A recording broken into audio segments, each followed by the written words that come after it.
Welcome to another episode of Paranormal, the New Normal. I am your host, as always, Jeremy, here trying to make the world a little more normal. But these days, that's a hard thing to do. But I am joined tonight by my guest, Wajid Hassan, who I found on Matchmaker.fm. And he had an interesting profile with some interesting. The tagline that they sent to me in the email about him was very interesting, so I had to have him on to explain it more. But we'll get to that in a few minutes. How are you doing tonight, Wahid? Doing great, Jeremy. Good to be on your show.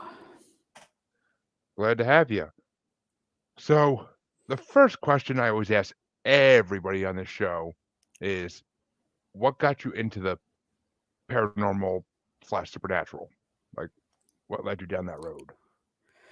I believe, I think we're all born with inherent powers of psychic vision, clairvoyance, clairaudience.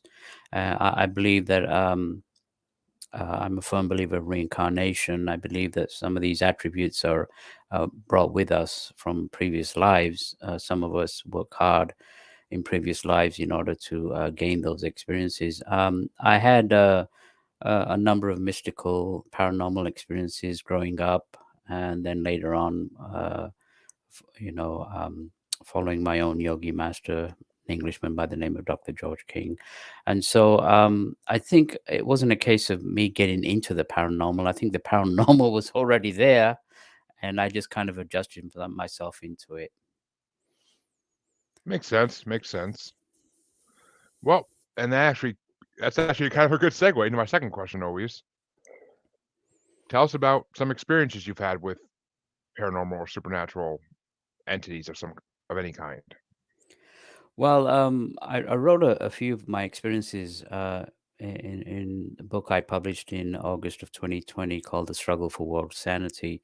And uh, some of my early experiences I put in as well. But in regards to paranormal experiences, I mean, I've had more than my fair share of being of having entities in my room, which I was aware of, tapping walls and stuff like that, kind of uneasy experiences to having experience where I was aware of somebody standing next to me in my bed physically and then disappeared. So, I mean, um, one of the most profound experiences I ever had was at the age of 18 when I lived in London, and I had this had this strong feeling that I needed to go out into the wilderness, and this lasted for like 3 days, and finally I couldn't ignore this strong urge or intuitive feeling. So I looked at the map of England and I traced it to a place 3 miles outside of Stonehenge, and I knew that I had to be in that particular place midnight that Friday. Don't ask me how. I just kind of, my intuition just kind of knew there was this psychic intuition that I had to be there. And so that Friday, I took the coach or the Greyhound, as they call it in America, and went out by Stonehenge, walked 3 miles out in the dark country roads, and exactly at midnight, this white disc-shaped object appeared in the sky and seemed to move from a western to an easterly direction. And then later on, another disc-shaped object appeared and moved from a south to a north direction, which to me indicated the sign of the cross. And the cross, as you know, goes way past Christianity. It's been used as a religious symbol way back in times of Egypt and Atlantis and Lemuria. And so at 3 o'clock in the morning, I stood there, and this much larger craft came over and hovered over my exactly where I was, and this beam of energy came through me, which was very spiritual in nature, and it came, and it brought me into this kind of state of um, kind of hope and bliss and inspiration. And for me, I realized at that time that whoever was controlling this spacecraft or UFO were highly, not only highly technically advanced, but also spiritually advanced.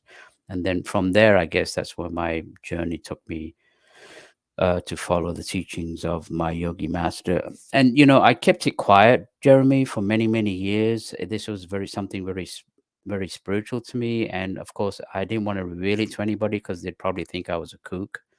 And Of so course. I kind of kept it quiet. But recently, there's been a tremendous interest. This UFO phenomenon is not going away, and people want to know what's going on, in regards to life on other planets, and so I decided, after many years, to reveal that experience, because I want to let people know that not only we're not the only people alone in this solar system and beyond, but there are beings that have been watching us for millions of years. So that to me was, I would say, the highlight of one of my paranormal experiences. That sounds amazing. And I mean, I've had a UFO sighting, but it was nowhere near that close or that like the feeling. I had like barely any feeling when I had it. Like it was just like oh look, there's a group of UFOs in the sky, which I didn't even see at first. My son had to point them out, but so I mean that experience right there just sounds mind blowing and Yeah, I sounds like mean, it'll change your life. many people have UFO sightings. I wasn't even interested in UFOs when I had this premonition, and so I think this was a planned operation. I think it was designed so that I would mention it in my book, in the years to come. So I think it was something that they knew would be publicized down the road. I don't think it was done specifically for my sake. It was done more for a universal experience. And again, people keep an open mind. It's up to them to decide. But for me, I don't have to explain to anybody what I experienced. Of course, I mean, and like you said, these days, especially in the last 3 or 4 years, UFOs and aliens are becoming a daily talked about subject for people who they never would have thought they would talk about in their lives because of the government releasing the fact that UFOs exist. Yeah, and And yeah, and and then we have to go back to Eastern philosophy, Hindu and Buddhist philosophy, to understand. I mean, my yogi master was able to project from his physical body, physically astral project in full consciousness. And people who are psychic are aware that there are other invisible realms above us and below us. And so, in regards to experiences with ghosts or paranormal and stuff like that, it's really basically contacting dimensions that are either above us or below us. And he mentioned there was 6 levels above us and 4 levels below us. So it depends on who, our vibration and who we attract. We can attract some pretty nasty entities from below, or we can attract some highly elevated entities from above. And coming back to reincarnation again, the Western religions have deliberately hid this truth from their millions and millions of followers, specifically so that they could keep this one life to live and have control over the masses. In fact,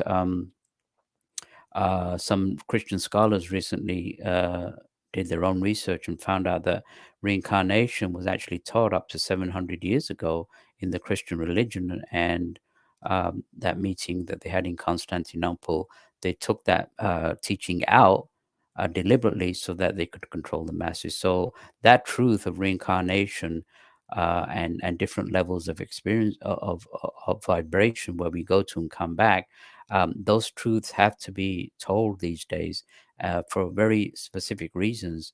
It will dispel a lot of the ignorance that's going on right now, where the world is in such tremendous chaos.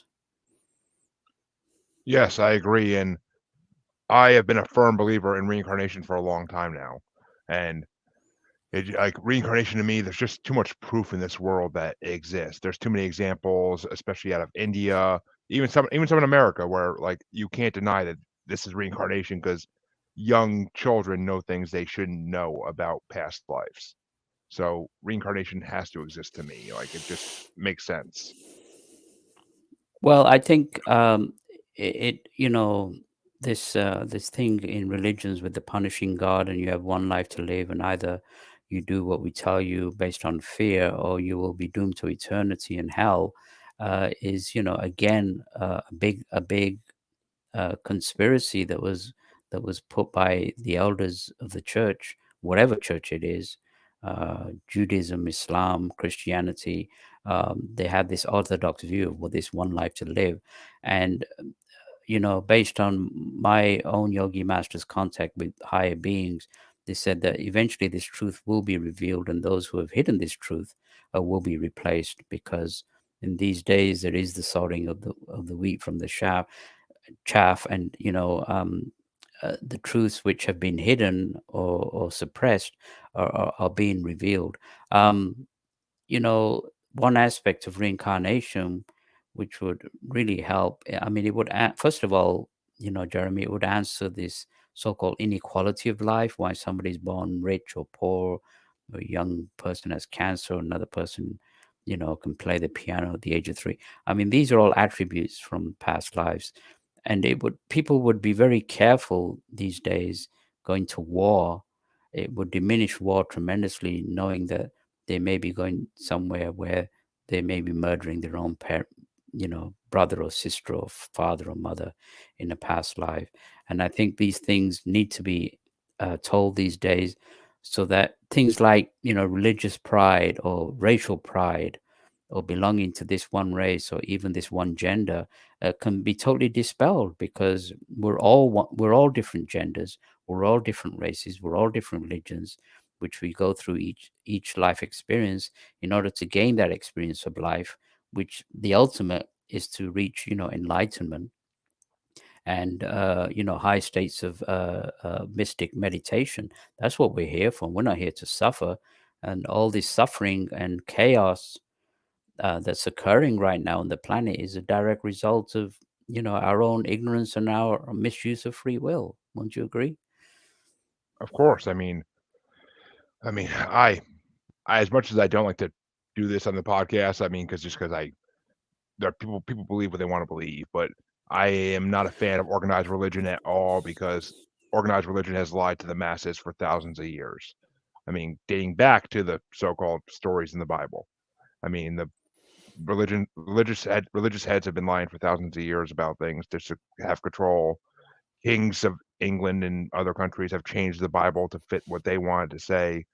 They've taken out books. It's just, to me, it's just horrible what they've done to it. I mean, I would love to be able to read a full edition Bible before anything was removed from it. That's what I would love to read one day, but I doubt I'll ever be able to get my hands on it. Yeah, we can. I guess we can put down organized religion, but there's a lot of people that follow religions. My mother is a very Orthodox Muslim and a very spiritual woman, and I met many Christians and Jews and Buddhists and Hindus who are just wonderful, wonderful people.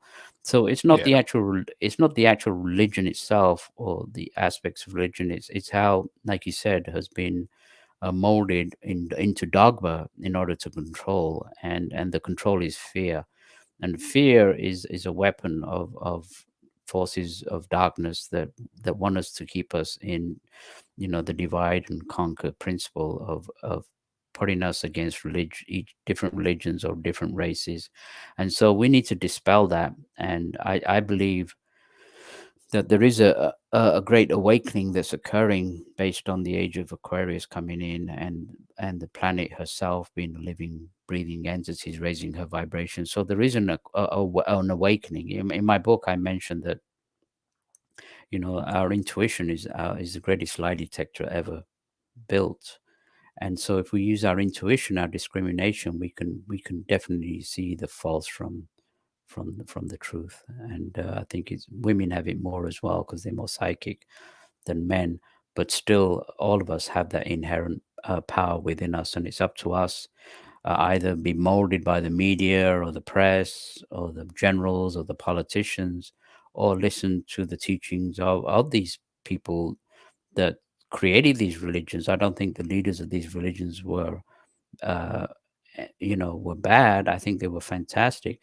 But if you study the teachings of Jesus and Buddha and Krishna and other great masters, they're pretty much the same. They were just given in different cultures, different times, but they all say the same thing. Like, be kind to each other and don't kill each other.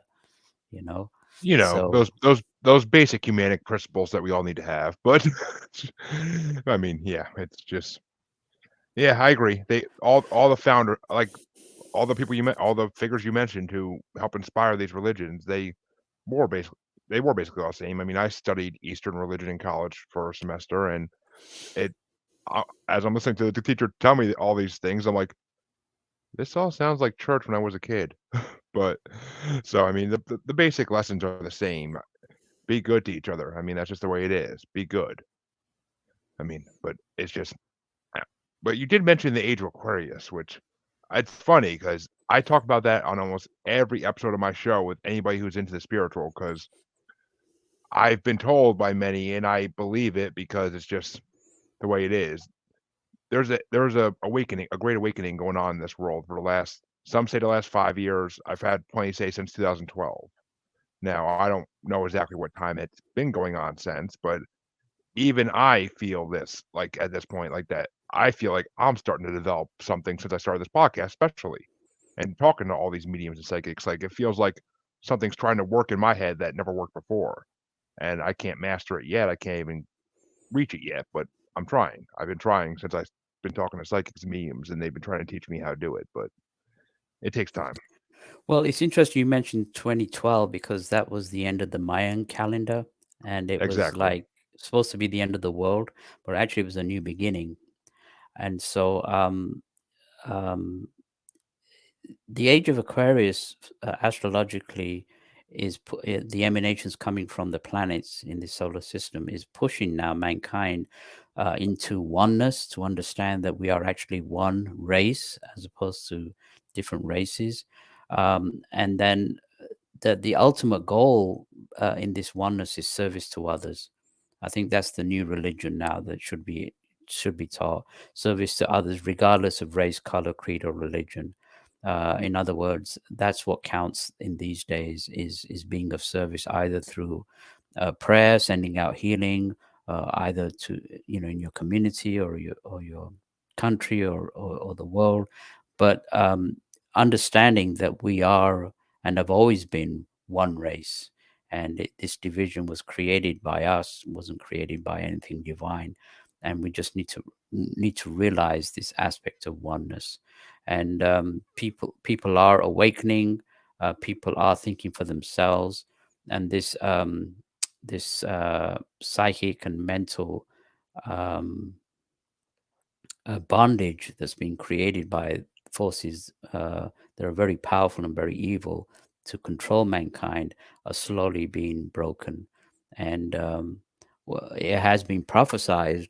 That was another reason why I wrote the book, Jeremy, is to give people a light at the end of the tunnel. And it's been prophesized that in the centuries to come, with the raising of the vibrations, despite everything that we see today, and we're kind of under the cloud of maybe another nuclear war if we're not careful. But despite all the darkness that's around us right now, there is going to be a new millennium, a new age, a golden age that's going to occur on this planet.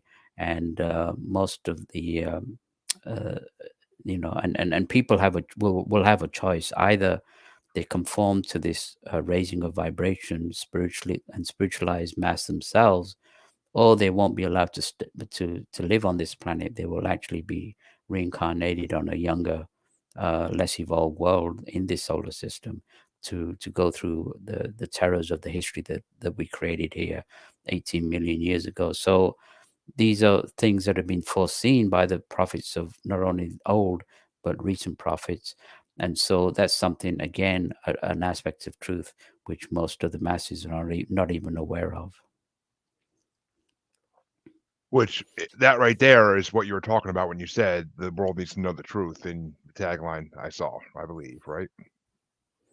Yeah, I mean, it's time. It's time that that people realized that we haven't been given the truth. The uh, we haven't really followed spiritual principles, not religions, but spiritual principles, like you mentioned, basic spiritual principles, understanding. I mean, the kids in school, before even they're taught math, they should be taught the law of karma and the law of reincarnation before everything. That the law of karma is a divine law that states that action and reaction is opposite and equal. So everything that you do, you're responsible for. So I mean, the law of karma, clearly mentions that if you murder somebody, you may even get away with it with a good attorney in this life, but it doesn't take you away from the karma of murdering somebody. Either you will be murdered in this life, or the next life in a similar fashion. Again, not to punish you, but to teach you that you don't do these things. So if young people were understood the law of karma, they'd be careful and be, of course, me in my younger days, I did a lot of things which I'm not very proud of, but at least I'm trying in my own way to be a better person. And so if people start realizing that they are responsible for their actions, that they have to control their hate thoughts and thoughts of murder and robbery and violence and all this other stuff, they will get the same reaction. So in other words, if we send healing out to the world and help raise the world, that healing will come back to us and help us evolve. I mean, it's so simple, Jeremy. I think it just goes over people's head because it's such a simple law, but people don't understand it, you know. Yeah, it makes sense. I mean, I've always been a believer in I've been a big believer in karma since I was in high school and I learned about the concept. And I mean, the whole idea of dharma and karma, like I like that idea. It makes sense to me. And since then, I have tried to do what I think is good. What I think is good. Like, if someone needs my help, I'm gonna help them. People ask me all the time because I'm a tall guy. Hey, can you reach that in the top shelf for me in the supermarket? I'm like, sure, of course. Every time, I never say no. I'm busy. I always say yes, of course I will. 'Cause it takes a second of my time. I'm not gonna be there for an hour trying to help people, like, it's a second. I mean, it's all it takes is doing little good things for a short amount of time here and there, and eventually, I do feel like it comes back to me because it's just anytime I'm in a bad spot and I need financial help or I need emotional help, mental help, anything like that, all of a sudden, someone will come to me that I never met before and just be like, "You look like you could," and they'll basically say, "You look like you could use some help." And I'm like, "Oh my god, the universe works in mysterious ways." And that right there is karma. The universe works in mysterious ways, and it's not that mysterious though, because I put it out there and eventually it comes back. It may take time, but eventually it will come back. Yeah, and people need to understand that, they can't take anything with them when they die. Can't even take a cent with them, but the only thing they can take with them are their good deeds and their bad deeds. And if you live a life that's geared towards, excuse me, not to sneeze there.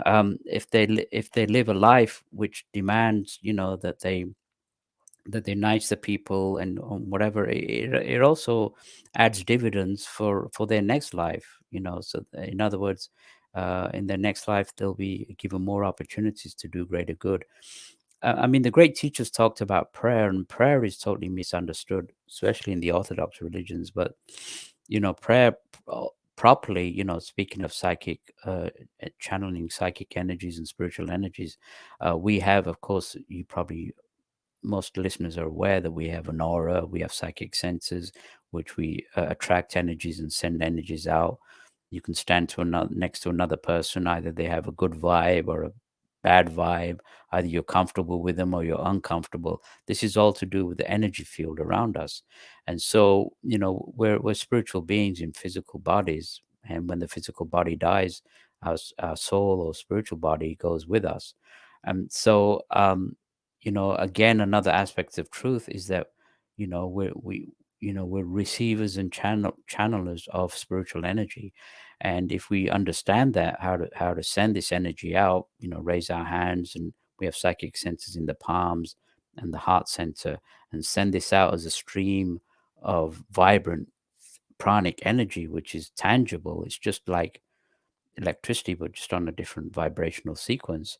Uh, that in itself is another call for action, which people are ignoring.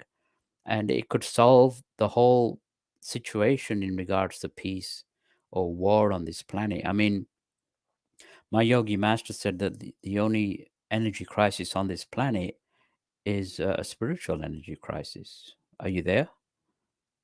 Yeah, that makes sense. That makes Okay. sense. Uh, and if people send this spiritual energy out, because we have physical pollution, but we also have mental, psychic pollution as well. We have a mind belt that's filled with this hatred and violence. So if we transmute this by sending this energy of white light, if 1 million people raise their hands tonight and for 15 minutes send this energy out to say Ukraine, they could dissolve that war within 3 days. If the leaders of the world got together on the media and said, raise your hands and send this spiritual energy out to create peace, it would transform the world within a month.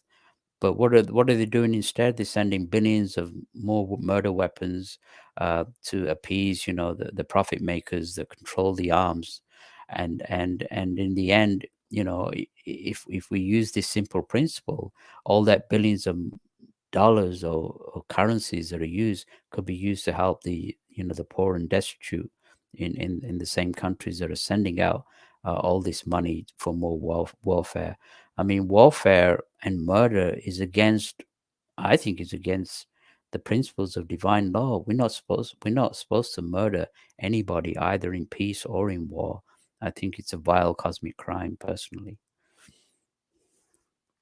It is. But you're never, like you said, you're never going to see the world leaders get up there and do that because it would go against all the people that are paying them and got them in office, which that's the corrupt system we live in, where people are basically bribed to get in office, Yep. and they have to fulfill all these promises to the people they promised they would do things for when they gave them the money, which it's sad. Politicians are bought; they're not elected. That's been the case for many years. Yeah, and they don't actually make the decisions. It's the people who control the money behind that buy them, the corporations that make you know, or the warmongers. They're the ones that make the decisions for them. They're just puppets. It doesn't matter who's elected every 4 years. Both sides are, like you said, are bought out. That's why the higher beings have said that politics is not the answer. That the monetary system is not the answer. The monetary system they say, is a cancer in the heart of spiritual man. It keeps everybody in debt, keeps everybody worried about material things. That is not the answer. And politics, not only in this country but every other country, has never worked, has never created peace. The only true politics is the spiritualization of everybody and helping everybody. That's a true political system that will be, not might be, adopted in the future. And all these politicians and warmongers, and if people look more to these spiritual masters like Jesus and Buddha and Krishna than they do, and they look up to billionaires and treat them like gods who don't even care about the masses anyway. This world will definitely be a lot different than it is. Absolutely. I for one can't wait for that day to come, because that will be a much more peaceful, better world to live in. Where I myself worry about financial things every day of the week because I have a family of four I have to support, and I try my best to do it, but things don't always go my way. I have a decent job, but of course, no job is really able to truly give you the cost of living nowadays, unless you're really high up there and you are making the big bucks. But it's just the way it is nowadays, and it's sad. The world needs to return to a more spiritual. I wish I lived in the world like it was back in medieval times, where you bartered for everything. You didn't need money. You bartered. Right. Everybody used Right. their own skills. But that's just the way life is now, and it's sad. But hopefully someday soon it will change. I don't think it will be in my lifetime, but hopefully in my kid's lifetime. I think maybe. Well, it will eventually change, and we'll be part of it. The thing is, it's not going to be handed to us on a plate. Every man, woman, and child has to make the effort to spiritualize themselves in whatever ways. And there's hundreds of ways to be of service. So we have to make the effort. Then the effort, you know, we reach up to the higher beings. The higher beings can't come to us. We have to reach up to them for the inspiration and the strength, and it will be given to us. And so that, it has been promised that in the near future that there will be a planet where there will be no pollution, no atomic bombs, open land and sea, no races or religions, but just a spiritually minded race that cares for everybody else equally. And that's been promised because of this raising of the Mother Earth's vibrations, the dawning of the new age, and again, to repeat, people are becoming, I mean, even quantum physics is understanding parallel universes, different dimensions, that we don't live in just one physical dimensions. There's dimensions above us and below us that we can't see now because we don't tune into them, or they're invisible to us. But if you're psychic, anyway psychic, you are aware that these realms exist. And there's been a constant battle between, I believe, the forces of darkness, which want to control the souls of people, and the forces of light, which want to save us. I think there's an invisible war, energy war, that's going on behind the scenes that we're not even aware of, and we can help the forces of light, or the angels in the Bible, or different other religions, by sending this energy, by sending this power out, and helping raise the masses. I think that's the biggest duty that we can. And again, like everybody has a job and family commitment and whatever, and so that we're not being asked to spend hours in ashram praying for peace. We're being asked en masse that we do our bit, even if it's 15 minutes a day. I belong to a group of people that meet daily from I think 35 different countries, and we send out power on a daily basis. So if you don't know how to send out spiritual power, you can join us. It's free. There's no charge. Non-denominational. They can go to the website 12blessings.org, the 12 being numerical, and that way we can all get together en masse and start sending this power. And people are doing that. It's not that, but there's just not enough people.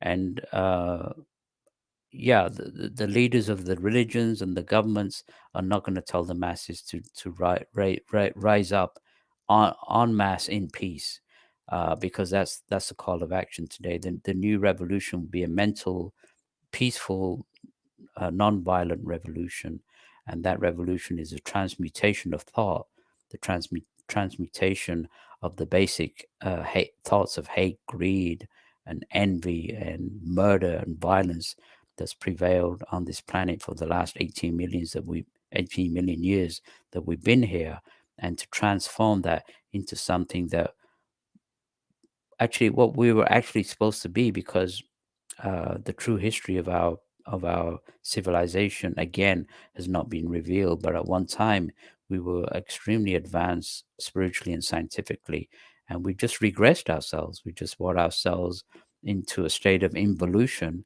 where really we should be evolving into those great beings that we were at one time.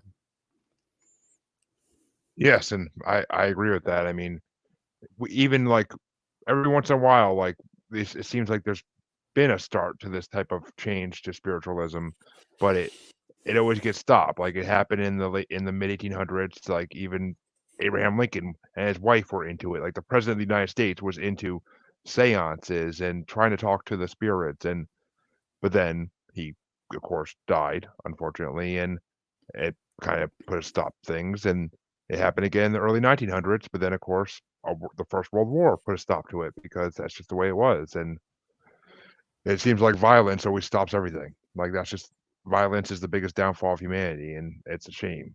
It really is. I totally agree with you. I think that every time mankind has been inspired to rise, other forces that have kept control of deliberately, yeah, they've murdered the martyrs and the saints and the leaders of religious organizations in order to keep that power.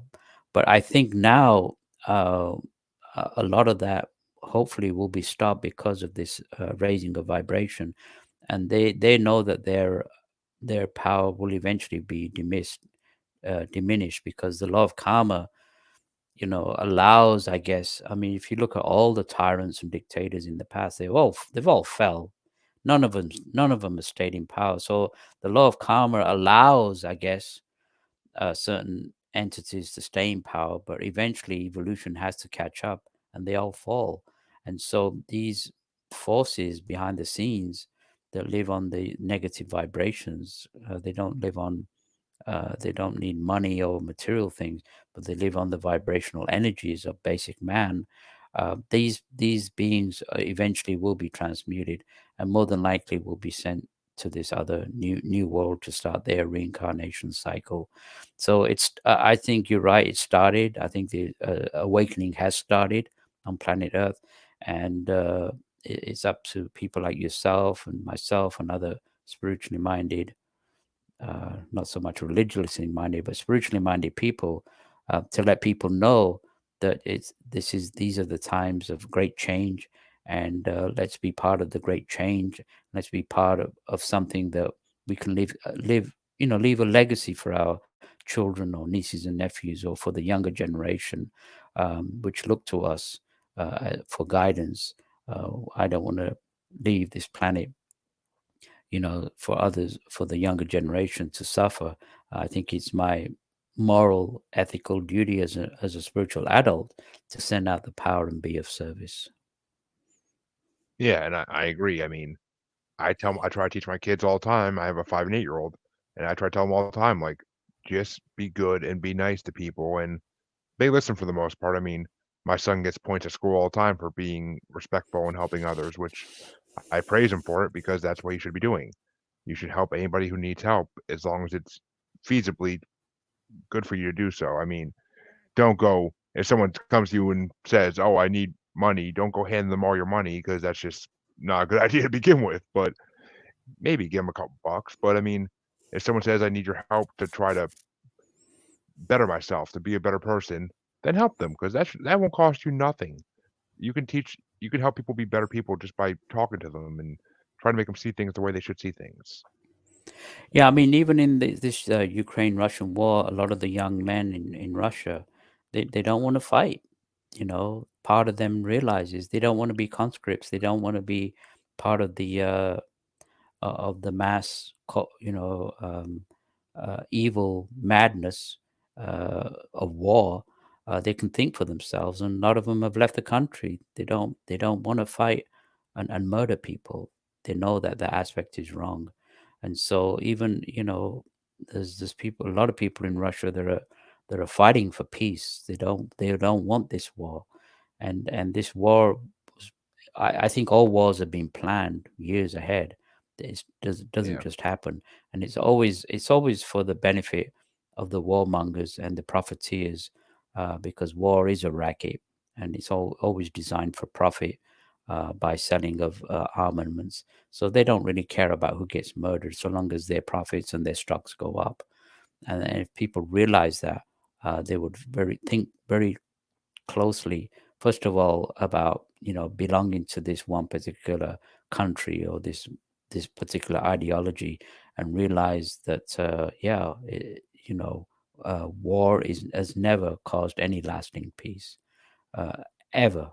And the only lasting peace is to send out the energy of universal energy of LOVE, the universal energy that comes from the sun, that's part of nature, that's part of us, that we just don't use enough of. And it's that simple.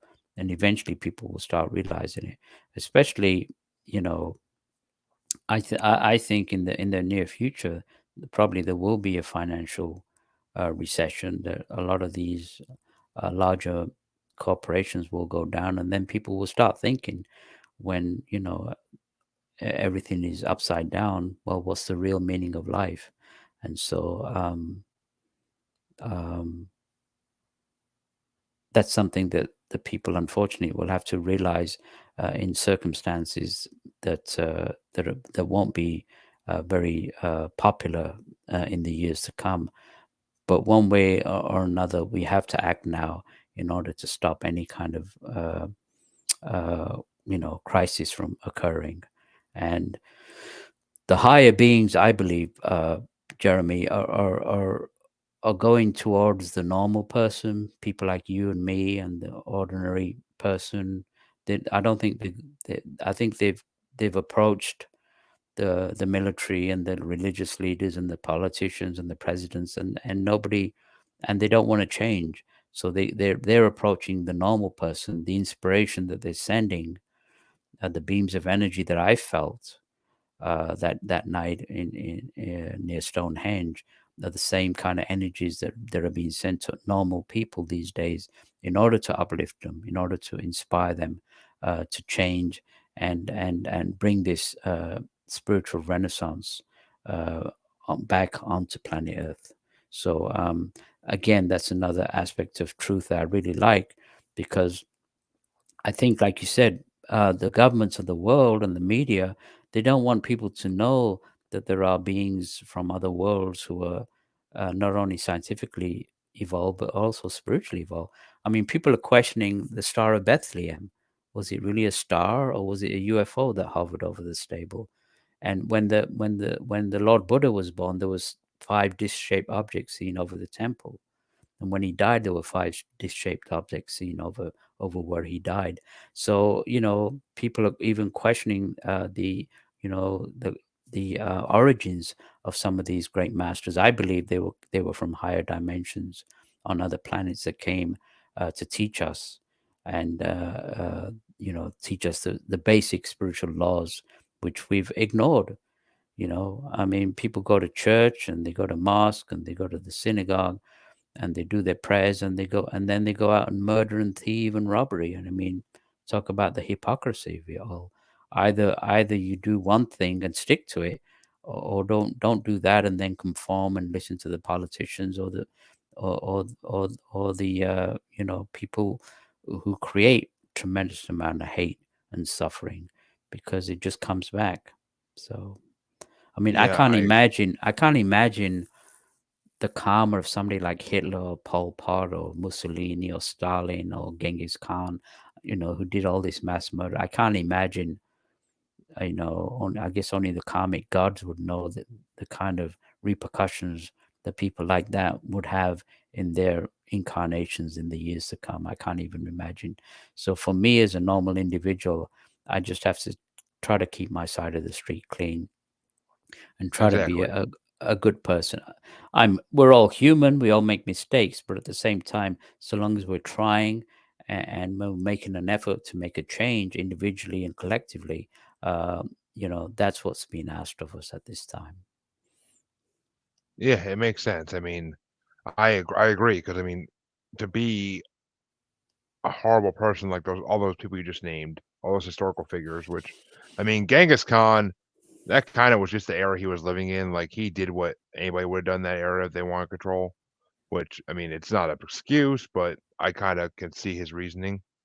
But all the more modern ones you named, yeah, they were just horrible people who they did unspeakable, fathomable things to get their way, and maybe it needed to be done in order to make people see that we can't keep living like this. We can't keep having dictators rule countries, and that's what led to democracy in a lot of these countries. But still, it's just a horrible way to get there. I mean, there should be an easier way from point A to point B than having to have mass slaughterings, mass murderings, and just horrible, horrible, tragic events. But I agree with that 100%. But I want to take a step back because in the beginning, you mentioned Atlantis, and that kind of amused me because I actually had a guest on the show last week or the week before, and he believes he discovered where Atlantis was, and that it was actually in the middle of the Sahara Desert. Does that have you heard about that? Does that make sense to you? Um, I'm not sure about being in the Sahara Desert. All I know is my master. As a yogi master, especially the ones in India, they have a lot of powers. They can like raise their vibrations. They can like levitate, go through walls, and a yogi master can look at your aura and pretty much know all your past lives. Not that he will tell you that, or she will tell you that, but they have this ability. They also have the ability to project from their body, and the planet herself has an aura. People refer to those as the Akashic records, and they're able to see a full fourth dimensional color sequence of the true history of mankind. And it's been said that. we've destroyed three civilizations. The last one was Atlantis, um, and Atlantis was around 100,000 years ago. Um, there's not much recollection about the other two civilizations, although they are mentioned. But if you study some of the Vedic texts, like the Mahabharata and the Ramayana, they talk about vimanas, flying machines. They talk about energy beams being sent to that destroyed a whole army of people. They were basically talking about the atomic war that occurred upon Atlantis, and Atlantis actually fell down by an atomic war, and that's where the Earth flipped on her axis again. And they said that Atlantis actually went down under the Great Flood, which the Bible talks about. So, I believe it's probably under the ocean somewhere, probably under the Atlantic Ocean. And as was the other civilization that we belong to, Lemuria, was also destroyed by an atomic war. So atomic missiles and weaponry have been rediscovered again for the fourth time in our civilization. And if we're not careful, again, we're liable to destroy ourselves with another nuclear war. And if we do that, again, we'll be reincarnated upon a younger planet because we won't be allowed to come back to this planet. And so we have to learn from this. History repeats itself. We don't want. I think the master talked about two weapons that they had on Atlantis. One was called Indra's Dart, which was a controllable atomic uh, weapon, atomic beam weapon, and the other one was funny enough called the Brahma weapon, or the weapon of God, which was an atomic bomb, and it completely destroyed the civilization of Atlantis, which we belong to.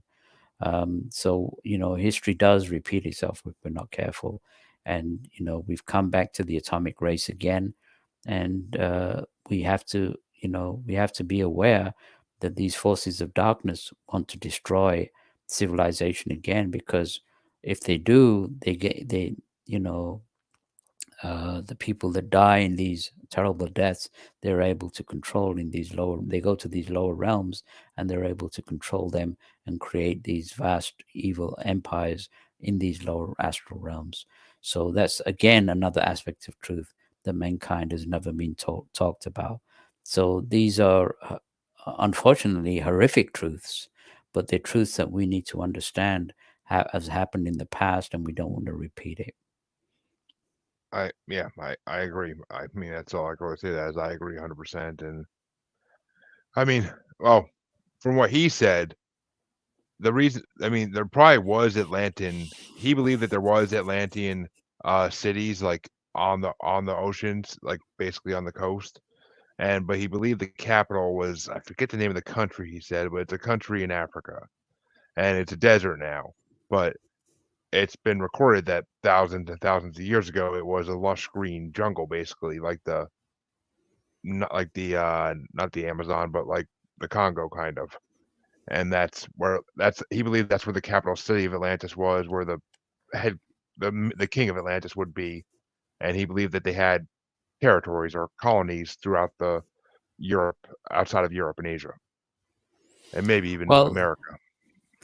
yeah, I haven't done much research on Atlantis, so I'm not an expert in there. Although somebody mentioned that in parts of near Pakistan and India, they found high radiation levels still there, and molten rock that there's been melted, which they believe was atomic explosions. So I can't really pinpoint the exact location of Atlantis, but can say based on my master's findings that yeah, it was destroyed by an atomic war, unfortunately. Which makes sense because it makes a lot of sense. I mean, atomic war is going to destroy us all eventually if things don't change, like you said earlier, and I agree with that.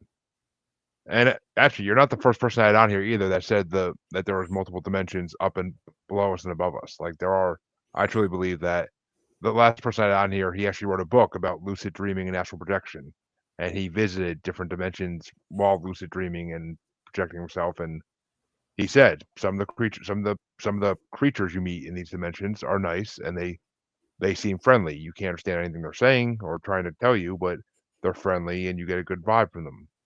But he said some of these creatures are scary as could be, and you just instantly get a horrible feeling when you're around them, like it makes you sick to your stomach almost. Which, Yeah, well, I mean, when when we sleep, part of our consciousness does project to these different realms, and again, depending on our vibration, if we're drug addicts, we'll probably go to realms that are not very popular, not very nice. Or if if we're healers, we'll probably go to higher realms. And so, yeah, a lot of us have these experiences, but we don't, only under the controlled use of, yoga, meditation, can we project positively and gain that full consciousness of astral projection. But the majority of us do it unconsciously, but we do, all of us, I think at night, part of our consciousness does project to these other realms. And, either we have nightmares or we have beautiful dreams. Again, it depends on where we end up. Absolutely true. yeah, that makes sense. And that's where our nightmares and dreams come from, is alternate dimensions, and that's why they can be truly horrifying at times as well. And that's why sometimes they also can seem like dreams can seem amazing at times. But unfortunately, I don't get to dream that often anymore. I haven't had a dream I can remember in years. I don't know why, but couldn't tell you. But I will say that I do believe in alternate. I believe in dimensions above and below us and all around us, and that. But let me ask you this: do you think that extraterrestrials come from these dimensions, or do they come from outer space, or both? I believe that just because we have high dimensions here, there's also higher dimensions on different other planets as well. When my master Dr. King, he talked about visiting advanced civilizations on Mars and Venus, he was laughed at because they don't exist on the physical realm. He said you could go to Mars tomorrow and you could be there for 200 years. You won't even be aware of any civilization unless you project it to maybe level 4 or 5, and then you could converse with them. So a lot of these higher beings, especially the interplanetary, masters, exist on these higher dimensions. That's why sometimes you see a UFO just blink into being. They're able to materialize on the physical realm, and then they can dematerialize and go to a different higher realm. So they do exist on higher dimensions in this solar system and beyond. Dr. King said that all the planets are inhabited by higher intelligences, not on the physical realm. I think apart from Mercury, but he says all the planets are inhabited, uh, uh, by these advanced beings that have been living on these planets for millions of years in complete peace and harmony. That's why they are on the higher realms. They don't need this basic physical realm, and they've lived without war. They have bodies that they can inhabit the same ascended body for like 20,000 years without having the need to change because they've gone past the reincarnation cycle. They don't need to be reincarnated anymore like we do. So, I mean, old age is a curse on this planet. We're not supposed to be dying at 80, 90 years old. We're supposed to eventually have bodies that are indestructible, that can stay youthful for 10, 20,000 years. That's our heritage. And so we've even forgotten how to age properly. So yeah, these beings do exist, but they exist on dimensions that we cannot at this particular time see or feel. But they do appear many times on the physical realm, just to let us know that they're there. Which makes sense. And do you think that possibly explains like the sightings of Bigfoot and and sea creatures and other basically cryptids? Like, do you think that explains the cryptids that are out there? See, as far as Bigfoot and Loch Ness monster and stuff like that, I think that that's a different range. Um, but um, but people have had experiences with demons and and hauntings and stuff like that. And I think those are from beings in the lower realms. People have even talked about being abducted by aliens, and I think again, I don't think if they were that advanced, they would abduct anybody. I think those are probably beings on lower realms that probably abducted people while they sleep, and that's a possibility. But I don't think advanced beings like the people, the cosmic beings that I'm referring to, would really, if they cared about the people of Earth, would be abducting them or have any fear against them, because they mentioned that if they wanted to take over this planet, they could do so in 10 minutes. That's the kind of power they have. They look at our nuclear weapons as toothpicks compared to the technology that they have, but they won't intervene on our behalf. We have to, under the law of karma, we've created the conditions that we've created on this planet. So it's up to us. They will help us, help raise us, but we have to make the effort in order to change. They can't come down and suddenly change it for us. It goes against the divine law of karma. We're responsible for our actions, and we have to change our evolution, and then they can help us. Yes, and I agree with that 100%. I mean, it makes sense, but why don't you tell all listeners where they can find your book and where they can find you if they have any questions, and your group that you're in again? Why don't you go ahead and give that website again? Yeah, they can go to 12blessings.org, if the 12 being numerical, if they want to join us on a daily basis, sending out power to the world. If you want to read about my book and my master and his organization, the Ethereal Society, you can just go to my website, which is wajidauthor.com, WAJIDAUTHOR, wajidauthor.com, and get information from there. Well, I appreciate you coming on, Wahid. It's been an amazing conversation. I've learned a lot, and I love talking about this stuff. So to me, this has just been a fun hour to talk about great things that need to be talked about in this world and put out there. I 100% agree. Thanks, Jeremy. It was great talking to you as well. And all my listeners know where they can find me. And I will be back for my watchers next, I believe, Monday with another interview. Thank you all for listening and watching. I will catch you all next time.